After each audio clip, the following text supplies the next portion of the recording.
Senator from Rhode Island. Mr. President, I rise today to discuss Senate Bill 1582, the Genius Act. I believe that this legislation, as it is currently drafted, is fundamentally flawed.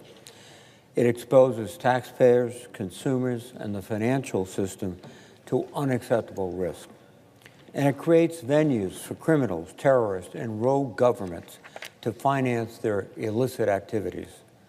Despite these dangerous flaws, we will not have the opportunity to offer one single substantive amendment.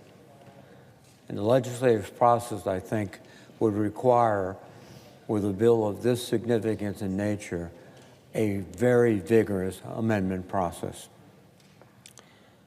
This legislation before us places the government's stamp of approval on so-called stablecoins, which are crypto dollars that could be minted by anyone: Amazon, Walmart, Facebook, X, the Trump family, and even foreign companies. It gives stablecoin issuers an enormous privilege, a U.S. government license to effectively create dollars without demanding very much of anything in return. And here's how the business works. You give a stablecoin company $1. The company gives you back an IOU that is recorded on a blockchain. The stablecoin company takes your dollar and invests it in various assets that generate interest and yield.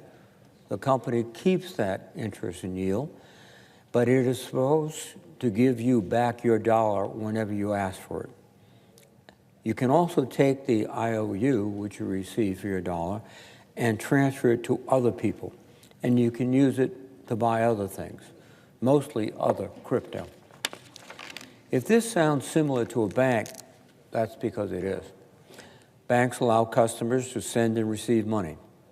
Stablecoins allow customers to do the same thing, just outside the banking system and purportedly in a faster and cheaper way.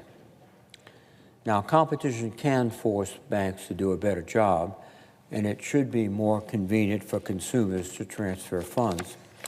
However, I believe that competition should come from the merits of the product and the underlying technology, not from regulatory arbitrage as provided in the Genius Act. The light touch regulatory regime in this bill is premised on two faulty assumptions. First, it assumes customer funds are safe because they are fully reserved with one-to-one backing of all customer liabilities. And second, it assumes that stablecoin issuers are inherently risk-free because they engage in only one activity, issuing stablecoins. But experience tells us that these kinds of assumptions are flawed. During the 2008 financial crisis, we saw institutions with very similar, if not exact, characteristics fail and get billions in taxpayer bailouts. We were assured that money market funds were low risk because they were fully reserved with shares pegged to $1. We were assured that derivatives were innovative tools that didn't need heavy-handed regulation. And we were assured that Fannie and Freddie were safe because they engaged in one simple business. However, taxpayers needed to backstop $2 trillion in money market fund liabilities. The government gave AIG, an insurance company involved with derivatives, a $200 billion bailout. And taxpayers still stand behind $8 trillion in Fannie and Freddie liabilities. Now, Mr. President, I do not believe that it's appropriate to apply the full spectrum of banking regulations to stablecoins, but many more elements of the banking laws and the money transmission laws must be imported into this bill in order to make it work. There are dozens of sensible and basic rules that apply to similar firms that handle people's money. The Genius Bill says that stablecoin companies no longer need to comply with many of these consumer protection laws. Instead, they can comply with a federal framework containing very few of them. Now, let me highlight a few specifics that I think the public should be aware of. First, stablecoin companies could operate with near zero capital. The bill says that capital requirements shall not exceed what is sufficient to maintain the ongoing operations of the issue. This established a ceiling, not a floor, not a minimal level of capital that regulators would deem appropriate given the business activities. This repeats the mistakes of the 1990s and the 2000s, when non-bank financial institutions like Lehman Brothers operated with barely 3% capital ratios. When the firm got in trouble, there was no cushion to bear losses. Customers and taxpayers had to step in.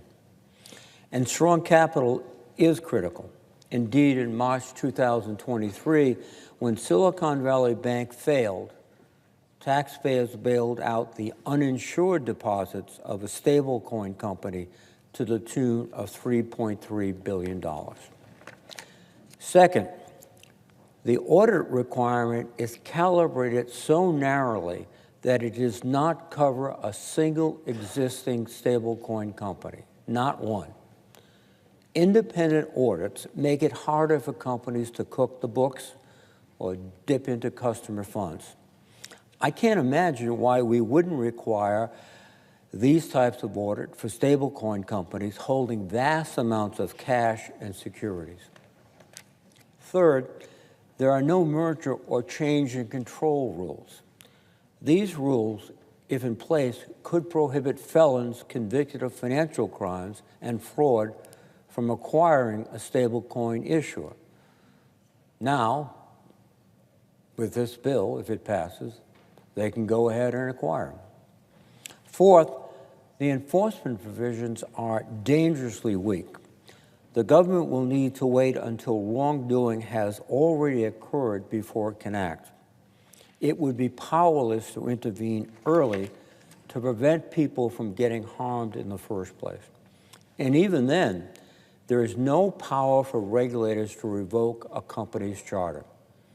If one of these companies brazenly mishandles customer funds, the regulators will not have adequate tools to stop them. Fifth, when a stablecoin company fails, it must go through ordinary bankruptcy. And that, I believe, is a mistake. We've seen other crypto firms like FTX and Celsius go bankrupt recently. Customers have been waiting for many, many months, and in some cases years, to get their money back. Instead, we should set up a bank-like resolution regime guaranteeing that customers immediately get their money back up to a limit. And the industry should pay for that insurance to satisfy those customers who have been denied their funds.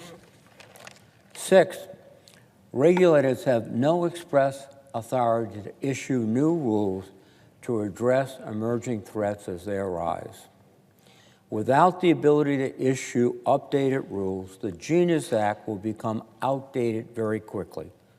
And given the speed of innovation and acceleration in all areas, particularly financially, these regulations would probably be out of date maybe within a year or less. Together, these flaws make the Genius Bill worse than the status quo. And that brings me to what I consider one of the biggest problems in the legislation, the effect on national security. Genius allows foreign-based stablecoin companies to operate freely in the United States. Today, the world's largest stablecoin, in other words, the world's largest crypto dollar, is issued not in the United States, but in El Salvador.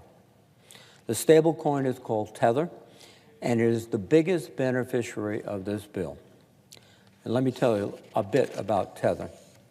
Tether was fined by U.S. regulators in 2021 for misleading customers into thinking that their funds were fully backed. Despite this misconduct, Tether has never undergone an audit, and this bill would not require one. Tether is used by North Korea.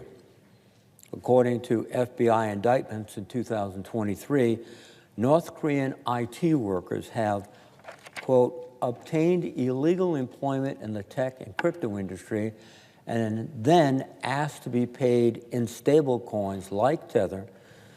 After receiving payments, they funneled their earnings back to North Korea, close quote. According to government reports, North Korea has used at least $5 billion of stolen crypto to fund its weapons of mass destruction programs. This comprises between 40% and 50% of its budget for these programs. Tether is also used by terrorists. According to the Treasury Department's 2024 National Terrorist Financing Risk Assessment, quote, ISIS and other terrorist groups have moved towards using stablecoins, including Tether, to move or store funds.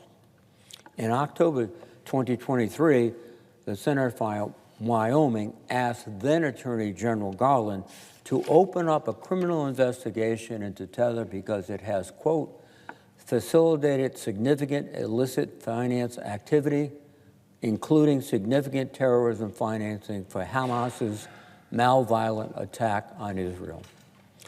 And Tether is used by Russian arms dealers.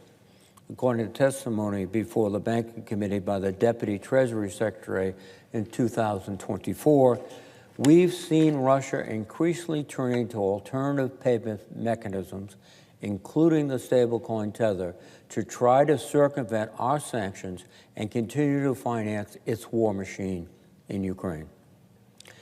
Tether is also used for human trafficking, scams, and frauds. According to a report published by the United Nations in 2024, Tether, quote, has become a preferred choice for South Asian cyber fraud operations and money launderers alike due to its stability and the ease, anonymity, and low fees of its transactions. During a single year, from the middle of 2022 through the middle of 2023, a blockchain analysis company uncovered $17 billion of Tether transactions connected to various criminal activities, including human trafficking and romance scams. And the list goes on. Iranian diplomats, Venezuelan oil companies, drug traffickers, ransomware attackers, all are drawn to Tether and other cryptocurrency. Under the Genius Bill, Tether could be offered and sold in the United States without being required to meet any U.S. anti-money laundering or sanctions compliance requirements.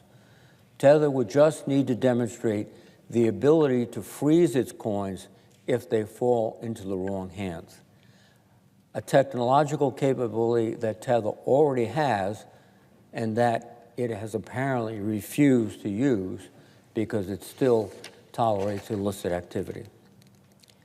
Tether would not be subject to full-blown licensure and supervision. Tether will instead need to meet home country requirements in El Salvador that are comparable to U.S. requirements.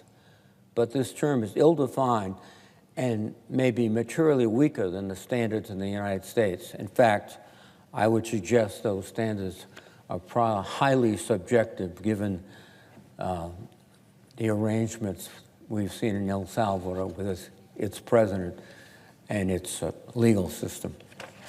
And these weak restrictions would not even kick in for 3 years after enactment. That means business as usual for Tether and other cryptocurrencies. It means more, practically speaking, WMD proliferation, more Iranian oil sales, more Russian arms deals, more tax evasion, more black market drug sales, and more human trafficking. Further, if Tether chooses not to meet these bare requirements, then it could not be offered or sold on centralized trading venues in the United States. But there is a huge exception allowing Tether to offer its stablecoins in the United States through decentralized trading venues, also known as DeFi. DeFi platforms are exactly where North Korea trades crypto and where the bulk of illicit activity occurs. According to the Treasury Department, North Korea laundered at least $455 million in stolen crypto on just one DeFi platform called Tornado Cash as of 2022. Last year, North Korea laundered at least $147 million through the same platform. If these trades occurred with real dollars in real banks, the government would have tools to stop them. But because these trades occur using foreign-issue crypto dollars outside the banking system, the government lacks these tools, and the Genius Act would not give them those tools. As we place in effect, or by default, the U.S. government stamp of approval on Tether, I think it's entirely sensible to be providing Treasury with new authorities to address how Tether is used for illegal purposes around the world. We should also be looking at the stronger approach taken in Europe, where Tether may not be offered or sold, full stop, unless it is fully licensed and meets all EU laws. If someone is in the business of creating dollars in any form, they should be subject to the full U.S. jurisdiction. If someone creates a platform that is used by North Korea to launder stolen dollar alternatives, they should be within the reach of U.S. sanctioned laws. I hope Republicans and Democrats can at least agree on that. But this bill does not respect these common sense principles. Last Congress, the Department of the Treasury sent up a legislative package with new authorities to crack down on Tether. The Deputy Secretary testified before the Banking Committee about that package.